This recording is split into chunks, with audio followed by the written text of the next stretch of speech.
Linux Mint and Ubuntu are two of the most popular Linux distributions, but they serve very different audiences. Mint is based on Ubuntu LTS and offers a traditional desktop with a start menu, taskbar, and full system tray, making it easier for Windows users. It integrates time shift for backups, supports Flatpak, and runs smoothly even on older hardware.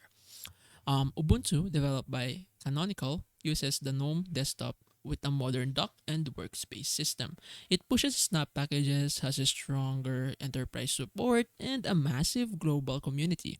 The verdict: Mint is best for beginners and those who want stability, while Ubuntu is ideal for developers and users who want cutting edge features and corporate backing. So basically, they obviously have different purposes and target audience. So choose whatever your purpose is.